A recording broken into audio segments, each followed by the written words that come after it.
되어 있죠. 다윗의 시, 인도자를 따라 부르는 노래, 다윗이 밧세바와 동침한 후 선지자 나단이 그에게 왔을 때, 이런 표제가 붙어 있는 시로서 시의 배경을 우리가 충분히 이해할 수 있는 그런 배경을 갖고 지은 시다라는 것을 이해할 수 있습니다. 참 놀랍습니다. 왜 놀라우냐면요. 이 시에 대해서 표제가 말하기를 인도자를 따라 부르는 노래 그랬습니다. 지금 어떤 상황인가요? 불륜을 저지른 사람의 시를 온 이스라엘 백성들이 인도자를 따라 수시로 노래를 부른다. 참 상상하기가 쉽지 않은 이야기입니다. 비록 결코 아름답지 못한 불륜과 연루된 시라 할지라도 하나님께서는 그분의 백성이 이 회개의 시를 낭송함으로써 그들의 죄를 회개하는데, 그래서 하나님과 관계를 회복시키시는데 적극적으로 사용하게 하셨다라는 사실을 주목해 볼 필요가 있습니다. 이 시를 낭송할수록 사람들은 다윗의 죄를 더 기억할 거 아니겠어요? 인간적으로 생각하면 다윗은 그 이스라엘 자기가 왕위에 있을 때에 쉬쉬쉬 하다가 죽어버리면 역사가 지나가면 묻혀버릴 수 있는 건데, 하나님께서는 자자손손 그의 회개를 노래하게 함으로써 하나님이 얼마나 엄청난 죄악을 저지른 자를 할지라도 진심으로 통회하고 자복한 심령을 기뻐하시고 받으시는지를 그의 실패와 실수를 통해서 다시 이렇게 교훈해 주신 하나님이시구나. 그런 사실을 우리가 주목해 봅니다. 그래서 여러분들이 그리스도인으로서 특히 영적인 리더자의 입장에서 잘못하고 실수하는 거, 그거 애써 덮으려고 하지 않아도 됩니다. 그걸 그대로 주님 앞에 회개하고 자백하고 하면 하나님께서 그것을 하나님의 사랑의 무한하심을 사람들에게 알리시는 소중한 자료로 삼게 되고 소중한 통로로 삼게 되는 것이죠.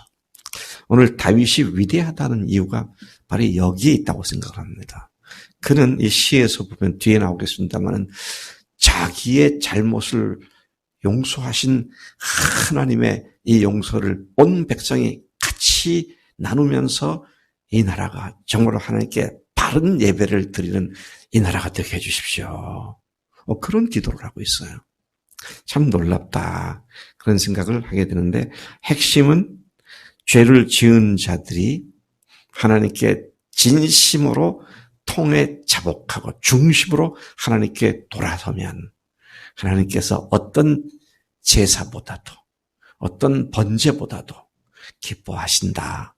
이런 내용을 지금 말씀하고 있는 것이죠. 1, 2절에 돌아가 보면 다윗은 하나님께서 인자를 조차 긍휼히 여겨주실 것을 간구하고 있습니다. 그가 사죄를 구하는 통회와 자복과 회개를 하고 있는 것이죠. 하나님이여 주의 인자를 따라 내게 은혜를 베푸시며 주의 많은 긍휼을 따라 내 죄악을 지워주소서. 2절 나의 죄악을 맑게 씻으시며 나의 죄를 깨끗이 제하소서. 그 죄로부터 깨끗하게 되기를 간절한 마음으로 주 앞에는 정말 겸손하게 엎드려 기도하고 있는 모습입니다. 3절부터 6절까지를 다시 돌아보면 다윗은 자기의 죄를 알고 인정하면서 변명하기보다는 철저히 근본적으로 죄인일 수밖에 없는 자신의 존재를 고백하고 있습니다. 참 놀라운 고백을 합니다.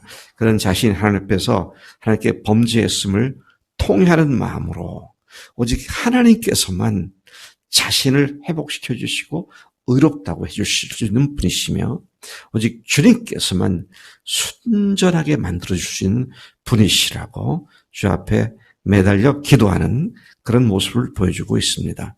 심지어 그는 5절에 보니까 내가 죄악 중에서 출생하였으며 어머니가 죄 중에서 나를 잉태하였나이다. 이거 어머니 조상 탓하는 거 아니고요. 나는 태생이 이렇게 죄악의 태생입니다. 자기의 근본이 죄를 짓는 죄인입니다. 철저하게 회개하는 그런 모습을 보게 되는 것입니다. 특별히 그는 여기에서 주께 범죄하였나이다. 지금 밧세바를 범한 윤리적인 도덕적인 죄를 범한 그가 자기가 주께 범했습니다. 제가 얼마 전에도 며칠 전에도 말씀드렸습니다만 우리가 다른 사람들을 향하여 짓는 모든 죄가 사실은 하나님께 짓는 죄라고. 왜요? 성령님께서 경고하시는 것도 무시해버리고 그냥 죄 가져와서 지으니까 하나님을 무시하고 하나님의 말씀을 없이 여긴 그런 죄의 그런 결과가 인간에 대한 죄를 짓게 되는 것을 우리가 잘 알 수 있기 때문인 것이죠. 근데 그럴 때 즉시로 하나님께 회개하고 그분으로부터의 회복을 구해야 한다는 사실을 우리는 이 다윗의 회개의 기도를 통해서 철저히 배워야 한다는 것입니다. 다윗은 이러한 하나님의 은혜를 6절에서 이렇게 말합니다. 보소서 주께서는 중심이 진실을 원하시오니 내게 지혜를 은밀히 가르치리이다. 아마 주께서 지혜를 은밀히 가르친다는 건 통해 자복하는 중심을 보는 주님께서는 그를 얼마든지 회복시키시고 얼마든지 깨끗게 하신다는 이 사실, 그리고 뒤에 나와 있는 내용 보면 그것으로 많은 사람들에게 소중한 교훈으로 삼는다는 이 사실을 그는 지혜로 가르치시리이다. 그렇게 고백하고 있는 것으로 보입니다. 7절부터 15절까지는 이렇게 통회한 다윗이 하나님께 9가지 은혜를 구하고 있습니다. 참 이게 놀랍습니다. 여러분, 내가 내 자신을 책망할 만큼 하나님께 부끄러운 죄를 지으면 회개했어도 그냥 죄 용서해달라고만 했지 그 이상의 어떤 은혜를 달라고 하기가 주님 앞에 쪽팔려서도 못할 텐데, 이 다윗이 참 위대해요. 주님께서 그렇게 해줄 줄을 믿고 그것과 연관된 9가지 은혜를 구하고 있는데 7절부터 쭉 나오는데 15절까지가 나오죠. 우슬초로 정결하게 나의 죄를 씻어주셔서 내가 눈보다 희리다. 이 검게 검은 이 죄를 흰 눈같이 나를 씻어주시고 깨끗게 해주십시오. 나를 정하게 해주십시오. 그렇게 구하죠. 두 번째 8절을 보면 즐겁고 기쁜 소리를 들려주셔서 즐겁게 하소서. 이것 때문에 얼마나 그가 고통스럽게 회개합니까? 다른 시편에 보면 그가 내 뼈가 상하나이다. 내가 눈물로 침상을 적셨나이다. 이런 회개를 했는데, 그런데 이제 주님 나로 하여금 하나님과의 즐거운 기쁜 교제를 회복해 주시고 내 마음을 즐겁게 해주세요. 그렇게 기도하죠. 세 번째 9절을 보면 주의 얼굴을 내게서 돌이키시고 내 죄에서 돌이키시고 내 모든 죄악을 지워주소서. 이제 제발 하나님 저에게서 지은 죄를 보지 마시고 저를 보시고 불쌍히 여겨주십시오. 주님께서 죄를 주목하지 않고 나를 깨끗하게 해주세요. 그런 은혜를 구하고요. 네 번째 10절에서 하나님이여 내 속에 정한 마음을 창조하시어 내 안에 정직한 영을 새롭게 하소서. 죄를 용서할 뿐만 아니라 깨끗한 마음, 정직한 영을 허락해 주십시오. 죄를 짓고 난 뒤에 죄를 적당한 말로 얼버무리고 넘어가는 그런 삶을 살지 않게 해 주십시오. 그런 말로 이해가 되는 말이죠. 그리고 다섯 번째 보면 11절에서 주 앞에서 쫓아내지 마시며 주의 성령을 내게서 거두지 마소서. 자, 그가 죄 지은 것 때문에 하나님의 은혜의 자리에서 쫓겨날까 봐, 은혜의 자리에 더 이상 있지 못할까 봐 나를 쫓아내지 마소서. 또 뭐라고 말합니까? 성령을 내게서 거두지 마소서. 여러분, 오늘 우리가 참 이런 기도를 하지 않을 수 있게 은혜 주신 것 너무 감사해요. 무슨 잘못을 지어도 회개하는 심령에 성령은 그대로 계시잖아요. 근데 구약엔 그렇지 않았어요. 죄를 지었고 나면 성령께서 떠나가시고, 특별한 임무 수행을 할 때는 성령께서 오셨다가, 또 죄를 지으면 떠나가시고, 들락날락하는 그런 성령 하나님이셨는데, 이제는 영원히 내주하시는 성령님이시니까. 그런데도 불구하고 우리가 성령님 앞에 정말 부끄럽고 죄송스러워서 기도가 안 나올 때가 많잖아요. 그럴 때 성령님과의 사랑의 관계를 회복시켜 주세요. 그런 기도죠. 6번째 보면 12절에 구원의 즐거움을 내게 회복시켜 주시고 자원하는 심령으로 나를 붙드소서. 구원의 기쁨을, 즐거움을 회복시켜 달라고. 여러분, 예수 믿는 사람들이요, 구원 받았음에도 불구하고 죄를 지으면 제일 먼저 나타나는 현상이 기쁨이 없어지는 거예요. 평강이 없어지는 겁니다. 마음속에 전쟁의 불이 붙기 시작하는 겁니다. 근데 다윗이 바로 그걸 얘기하고 있어요. 즐거움, 구원의 즐거움을 회복시켜 주시고 나로 하여금 자원하는 심령으로 주님께 늘 다가갈 수 있도록 나를 붙잡아 주세요. 이런 기도로 은혜를 구하고 있습니다. 또 7번째 13절을 보니까 범죄자에게 주의 도를 가르쳐 그들이 죽게 돌아오게 하소서. 참 다윗의 이 기도가 저를 놀라게 만듭니다. 우리가 누구 다른 사람 도와주자, 다른 사람 문제 갖고 얘기하면, 내 코가 석자야. 그러잖아요. 내 코가 석자나 빠졌는데 지금 내가 다른 사람 생각할 수 있어? 근데 다윗은 보니까 범죄자에게 주의 도를 가르쳐 그들이 죽게 돌아오게 하소서. 그러니까 자기처럼 죄악을 지은 사람들까지도 주님께 돌아오는 이런 것을 구하고 있는 다윗의 심정을 봅니다. 참 놀랍습니다. 그래서 여러분, 마디장이든 또는 마디장이 아니든 셀장이든 어떻게 합니까? 그 멤버들의 회개할 것을 내가 회개할 것인 것처럼 그들을 늘 마음에 품고 그들을 위해서 기도하고 하는 그런 자세를 또한 여기서 배우게 되죠. 또 8번째 보니까 14절에 피 흘린 죄에서 구해 주셔서 주의 의를 높이 노래하게 해달라고. 이제 회복된 뒤에는 주님의 의를, 주님의 거룩하신 의, 죄인을 깨끗하게 해주시는 그 의를 노래하게 해달라고. 높이 소리질러 노래하게 해달라고. 완전한 회복 후에 그가 할 일에 대한 기도를 하고 있는 것을 보죠. 그리고 마지막 9번째 15절에 보니까 그는 자신의 입술을 열어주셔서 주를 찬송하고 전파할 수 있게 해달라고. 단순히 죄 용서받고 마음의 평정을 되찾는 그게 아니라 그것을 더 나아가서 적극적으로 주님을 찬송하고 주님을 증거하는 그런 노래하는, 전파하는 그런 자가 되게 해달라고, 그런 은혜를 달라고 구하고 있는 모습을 봅니다.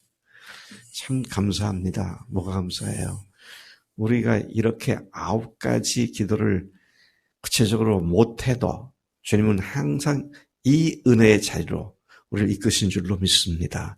그런데 주님께 구할 때 주님이 주셨구나, 이것을 분명히 알게 되고 주님을 더욱더 깊이 사랑하게 되기 때문에 우리가 마땅히 이러한 은혜를 구해야 한다는 것입니다. 16, 17절에 보니까 하나님께서 다윗에게 축복하실 이유는 뭡니까? 축복해 주시는 이유가 진정한 회개를 모든 희생 제물보다 귀히 여기시기 때문임을 밝히고 있습니다. 예. 그가 16절에 이렇게 말하죠. 주께서는 제사를 기뻐하지 아니하시니 나니 그렇지 않으면 내가 드렸을 것이라. 주는 번제를 기뻐하지 아니하시나이다. 하나님께서 구하시는 제사는 상한 심령이라. 하나님이여 상하고 통회하는 마음을 주께서 멸시하지 아니하시리이다. 그는 자기의 문제가 해결되게 하기 위해서 제사를 드리겠다고 덤벼들지 않고 먼저 하나님께 회개하고 통회하며 하나님과의 관계를 회복한 뒤에는 그때 제사를 드려야 받겠습니다. 여러분, 우리가 매주 주일날 함께 예배 드리잖아요. 우리가 개인적으로 예배를 드리잖아요. 근데 마태복음 5장에서도 보면 다른 사람과 지은 죄, 다른 사람에게 향한 원망발반한 일을 지은 이런 것들이 있으면 어떻게 하라고 했어요? 먼저 재물을 그대로 두고 먼저 가서 그와 화해하고 그리고 와서 재물을 드려라. 그렇게 말씀하시죠. 그러니까 하나님은 우리가 다른 사람들과의 관계를 바로 맺음이 하나님을 예배할 수 있는 기본 전제다. 이렇게 지금 말씀하고 있습니다. 그러니까 사람들 관계에 껄끄럽거나 마음에 개운치 않은 것을 남겨두지 말고 항상 깨끗하게 해결하고 그리고 주 앞에 예배를 드려라. 그런 말씀을 여기서 하고 있는 것이죠. 18, 19절입니다. 거기서 한 걸음 더 나아가 다윗은 왕으로서 한 나라를 통치하는 군주로서 자기 개인의 회개로 말미암아 받게 될 왕국에 대한 하나님의 은혜까지 구하고 있는 것을 봅니다. 참 놀랍습니다. 18절 주의 은택을 시온에 선을 행하시고 예루살렘 성을 쌓으소서. 이야, 참 표현이 대단합니다. 시온산 예루살렘을 뭘로 성을 쌓으시라고 하냐? 하나님의 은혜로, 은택으로 성을 쌓아주세요. 돌멩이가 아니고 하나님의 은혜로 성을 쌓아달라고. 시온산을 그렇게 해달라고. 다윗은 시온이, 예루살렘이 주님의 풍성하게 넘치는 은혜를 받아 견고한 성, 강한 성이 되기를 기도하고 있습니다. 그는 은혜를 받은 사람들이 감사와 기쁨으로 드리는 제사와 제물을 기뻐 받으실 것을 찬양하고 있습니다. 그때 주께서 의로운 제사와 번제와 온전한 번제를 기뻐하시리니 그때 그들이 수소를 주의 제단에 드리이다. 회개하고 깨끗한 정한 마음을 갖고 하나님께 온전하게 드리는 그 예배를 우리 백성이 하나님께 드리게 은혜를 베풀어 주셔서 그렇게 기도를 하고 있습니다. 범죄함 없이 교만해지는 것보다, 잘 들으세요? 범죄함 없이 교만해지는 것보다 범죄한 후 하나님 앞에 통해 자복하는 것을 주님은 더 기뻐하신다. 자기 의가 있는 사람은 하나님은 못 받아요. 그러니까 늘 내 연약함과 부족함을 내 어머니가 죄 중에서 나를 잉태했나이다. 본질이 그런, 태생이 그런 존재다. 이렇게 자신을 주님 앞에 주죄를 파악하고 주님께 의지하는 자. 이들을 하나님께서 기뻐하시고 복을 주시는 분이시다. 아멘. 하나님 아버지 감사합니다. 이 아침 다윗의 심각한 범죄, 그가 이 범죄로 말미암아 하나님 아들 압살롬으로부터 어마어마한 공격을 당하고 피해 다녔던 그 죄가를 생각하게 됩니다. 그러나 하나님 주님께서 이미 그를 용서하셨기에 그 모든 환난 가운데서 여전히 지키시고 나라를 강건케 하셨던 역사를 기억합니다. 하나님, 우리도 수시로 주님 앞에 짓는 죄악을 그대로 방치해두지 말고 주님과 우리와의 사랑의 관계, 우리와 우리들과의 사람들과의 관계를 깨끗하고 원활하고 평화로운 관계, 정말 평안한 관계를 항상 회복하는 일에 우리가 집중할 수 있도록 역사해 주옵소서. 감사합니다. 예수님의 이름으로 기도했사옵나이다. 아멘. 아멘.